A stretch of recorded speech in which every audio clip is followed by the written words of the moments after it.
Сәлеметсіздер ме, менің құрметті тары көрермендерім. Сіздерге бүгін осы 24-ті ертеңмен 30 күнге арналған апталық жорамалды шығаратын боламын.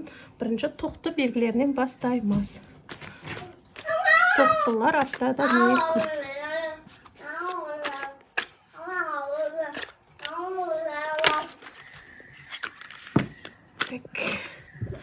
Тоқтыларды не күтеді? Тоқты, торпақ, егіздер, шаяндар. Осы төртеуін айтатын боламыз.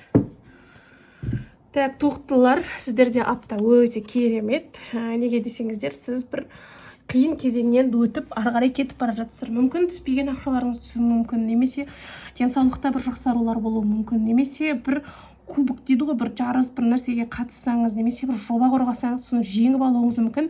Жалпы бір өмірдің ағымымен өткелімен кетіп бара жатсыз, бір белгілі бір орынға деген сияқты. Бірақ қиындықтың бәрін артқа тастап, алға қарай, жақсылыққа қарай және биік мақсатқа қарай ұмтылып бара жатсыз. Сіз деген белгі. Апталарыңыз өте керемет. Бір кубок жеңіп алғандай болып тұрсыз. Екінші, торпақтар. Торпақтар енді сіздерде апталарыңыз кішігірім қолайсыз деуге болады. Неге? Себебі сіздерде бір күмәнді ұсыныс түсуі мүмкін, немесе күмәнді ақша аударым болуы мүмкін, немесе денсаулықпен болса тоже күмәнді бір дәрілер ішіп қоясыз ба, немесе жұп таңдауда тоже алданасыз ба деген сияқты алдыңызда миыңыздан таңдау болады. Бірақ қайсысын таңдасаңыз да күмәнді болып сәл қолайсыз апта болады. Негізі торпақтар бұл апта сіздерге кеңес береді. Ешқандай таңдау жасамаңыздар, жұмыс ауыстырмаңыздар, біреуге ақша бермеңіздер, ешкіммен таныспаңыздар, күмәнді дәрілер ішпеңіздер. Бұл апта ешнәрсе жасамай, тек күткендеріңіз дұрыс. Неге? Себебі сол күмәнді нәрсе болашақта сіздерге үлкен проблема алып келуі мүмкін. Келесі, егіздер. Егіздер апталарыңызды өте керемет жақсы деп айтуға болады. Яркий, прямандай карта звезда түсті. Бұл деген сіздің еркіндігіңізді білдіреді. Бір мүмкін психологически стрессте жүрген болсаңыз, стресстеріңізді жібересіз да, эмоционально көңіл-күйіңіз керемет болады. Өзіңізді еркін құс сияқты ұшатын боласыз. Негізі өзі егіздер табиғатынан еркіндікті жақсы көретін адам ғой. Даже отбасындағы әйелі немесе күйеуінің өзімен алыстан сыйласқанды жақсы көреді, жанында болса болды деген сияқты.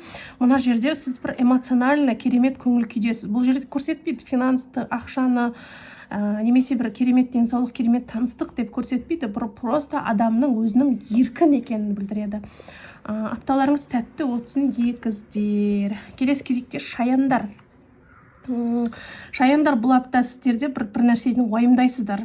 Бірдеңе миларыңызға уайым келеді ма, немесе проблема создавать етесіздер ма өз-өздеріңізге. Негізі карта жаман емес. Королева пентакль, старший аркандардың бірі жаман емес, бірақ іштей өз-өздеріңізбен күресесіздер ма, немесе бір нәрсені уайымдайсыздар ма, немесе бір жерден ақша күтулеріңіз мүмкін, немесе денсаулық болса анализ тапсырған болсаңыздар, немесе бала көтерем деп жүрген әйел адамдар болса, тоже соны күтесіздер. Жалпы бұл апта өте қатты жаман деп те айтуға келмейді, немесе соншалықты керемет деп те айтуға келмейді. Бірақ бұл апта бір кішігірім бір нәрсені уайымдайтын, уайымды көңіл күйдің түсуін көрсетеді. Бірақ қатты уайымдамаңыздар, бұл уақытша және бұл уақыт өтіп кетеді деген сөз. Қысқа апталық жарма болғандықтан қатты көңілге алмаған дұрыс, барлық нәрсені переживать етпеген дұрыс. Мүмкіндігіңіз болса, өз-өзіңізбен күресіңіз, миыңызды өзгертуге. Келесі кезекте бізде арыстандар. Арыстандар, апталық жарма сіздерді не күтеді?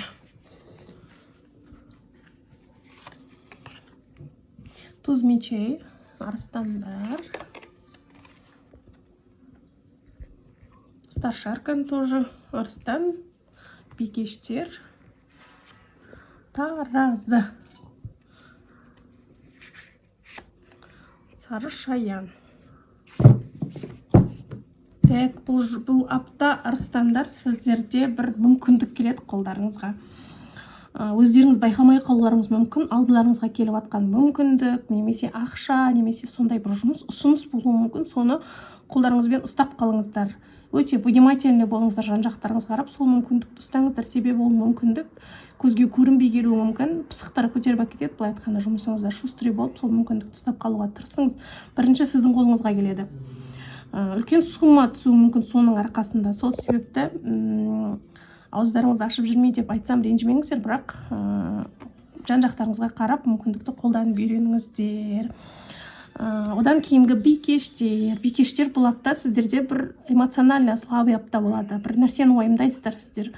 Немесе біреумен ренжісуіңіз мүмкін, немесе көңіл күйіңіз жоқ болуы мүмкін. Жалпы апталарыңыз жаман емес, негізі жақсы. Просто көңіл толмаушылық, реніш, эмоционально слабый состояние болуы мүмкін. Біреуге ренжисіз ба, немесе біреумен ашуланасыз ба, немесе бір зат үйіңізде сатып алуы мүмкін, бір жұмыстар жүріп жатуы мүмкін, немесе қасыңыздағы жұбыңызға көңіліңіз толмай ма. Жалпы сондай көңіл толмаушылық болады. Сондықтан барынша өзіңізді ұстауға тырысыңыз, себебі сіз көңіл толмады екенде бұл нәрсе өзгеріп кетпейді. Барынша көңіл күйіңізді көтеруге қалай бар солай қабылдауға үйреніңіз. Одан кейін таразылар бұл апта сіздерде керемет деп айтуға болады. Бір жұмысыңызды қолға аласыз ба, немесе бір жаңадан жұмысқа тұрасыз ба, немесе бір должностыңыз көтеріп бастық боласыз ба, немесе ақша түседі ма, сізге бір таққа отырғандай бір настроениеңіз көтеріліп, жұмысыңыз жүріп, немесе үлкен ақша түсуі мүмкін. Жалпы денсаулықта жақсы деп көрсетеді бұл картада. Отношениеде де бәрі жақсы. Жалпы апталарыңыз керемет. Бір основной карьерада көтерулеріңіз мүмкін. Сәтті өтсін таразылар апталарыңыз. Одан кейін сары шаяндар, сіздерде тоже сәл енді уақытша карта, бірақ бір ойланатын карта. Алдыларыңызға келген мүмкіндікті қалай болса солай жұмсай салмаңыздар. Немесе ақша түссе ақшаны жұмсай салмай, біреудің ақшасы шығар, немесе орны бар шығар деп ақшаны жұмсауға асықпаңыз. Ақшаңызды үнемдеңіз, шешім қабылдауға асықпаңыз. Жалпы бұл апта еш нәрсеге ашықпай, тек қана күтіңіз. Себебі бұл аптада жасаған шешіміңіз мүмкін, немесе денсаулық бойынша жасаған жұмысыңыз, немесе жұмысыңызды ауыстыру, немесе біреумен ренжісу деген сияқты бұл апта жалпы еш нәрсені өзгертуге болмайды, тек күту керек дейді. Неге? Дұрыс емес бағыт жасап қоюыңыз мүмкін, оның зардабы ұзақ уақытқа дейін сізді қинайтын болады. Келесі кезекте бізде мергендер. Апталық жорамал сіздерді не көрсетеді? Мергендер, тауешкілер, сүтқұйғыштар, балықтар. Охо, мергендер керемет карта. Мергендер, тауешкілер, сүтқұйғыштар, балықтар. Жалпы мергендер апталарыңыз өте керемет. Негізі мергендерге осы екі апта қатарынан осындай керемет карта түсіп тұр. Бұл деген жұмысыңызда абыройлы боласыз, жұмысыңызда сізді бәрі көтеретін болады, немесе карьерада өсуіңіз мүмкін, немесе отбасыда эмоционально қуанышты білдіреді. Әйеліңіз босанады ма, отбасыңыз толығады ма, жалпы барлық жағдайдан толығулар. Денсаулықта да өте керемет болады. Немесе көптен күткен ақшаларыңыз түсуі мүмкін. Жалпы барлық жағынан толығуды білдіреді. Эмоционально да, ақшадан да, денсаулықтан да барлығынан керемет карта. Мергендер, сәтті өтсін апталарыңыз. Енді тауешкілер. Жалпы тауешкілер жаман емес карта.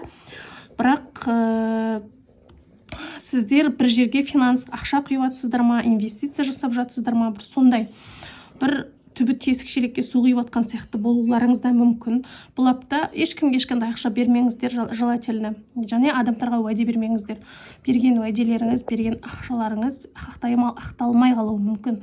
Сол себептен бұл апта ақшаларыңызды үнемдеп, ешқандай үлкен шешімдер, үлкендей крупный суммалар сатып алулар жасамай, бұл апта кішкене күткендеріңіз дұрыс. Салбатқан ақшаларыңыздан да сақ болыңыздар.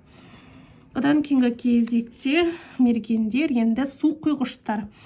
Сүтқұйғыштар бұл апта сіздерді бір агрессивный болады. Біреуге ренжисіз ба, немесе біреулермен ашуланасыздар ма, немесе бір сатқындық болады ма, жалпы сондай. Бірақ сіздердің негізі төзімділіктеріңіз бар, сүтқұйғыштар. Барынша осы апта төзіп шыдайтын боласыздар. Басқа белгілерге қарағанда енді сіздерде төзімділік бар ғой. Сондықтан адамдардың сыртыңыздан айтатын өсек әңгімелері, өсек аяндары, немесе агрессия, ашу, ыза деген сияқты да барынша сақтаңыздар. Өсек аян жүруі мүмкін артыңыздан, немесе бір құпияңыз болуы мүмкін жасырған, сол ашылуы мүмкін. Адамдарда болады ғой, сырты басқа, іші басқа, бірақ ішіндегі бір минусын сырттағы адамдар біліп қойса өсек аян болады ғой. Бір сондай апта болуы мүмкін. Сондықтан бұл апта ешнәрсеге көңіл бөлмеуге тырысыңыз. Барынша өз жұмысыңызға көңіл бөліп, өзіңізбен өзіңіз бола берсеңіз, ол айтылған әңгімелердің барлығы артта қалады. Көңіл күйіңіз де уақытша кейін тұрақталып көтерілетін болады. Келесі балықтар. Балықтар, апталарыңыз жаман емес, негізі жақсы, бірақ сіздер бір агрессияда отырсыздар. Адамдардан қорқып отырсыздар ма, қорқып үрейленіп отырсыздар ма, маған тиіскеніңді аямаймын деп отырсыздар ма, бір ашулы, қорқыныштан бөлек ашу, ыза деп айтуға болады. Біреуге ренжіп отырсыз ба, немесе жолдасыңызға, немесе жұмысыңыздағыларға деген сияқты. Жалпы бұл апта өз-өзіңізді қорғаумен боласыз. Маған тиіспеңдер, маған үйтпеңдер, маған бүйтпеңдер деген сияқты өзіңізді қорғайсыз, немесе отбасыңызды қорғайсыз, балаларыңызды қорғайсыз, немесе жұмысыңыз, бизнесіңіз болса, бизнесіңізді қорғайсыз, ақшаңыз болса, ақшаңызды қорғайсыз. Жалпы жан-жағыңызда сізге керек нәрселердің барлығын қорғап, защита жасап отырсыз өзіңізге. Негізі қорғағаныңыз әрине жақсы, бірақ сізді ешкім талан-тараж қылатын адамдардың негізі ниеттері жоқ, жан-жағыңыздағылардың. Сондықтан қатты агрессияңызды, қатты ашу-ызаңды, қатты қорғанышыңызды олай көрсете бермеңіз. Өзіңізді өзіңіз жауып, өзіңізді өзіңіз қорғай берген сайын қоғамнан алыстап, көңіл күйіңіз түсіп, депрессияға түсетін боласыз.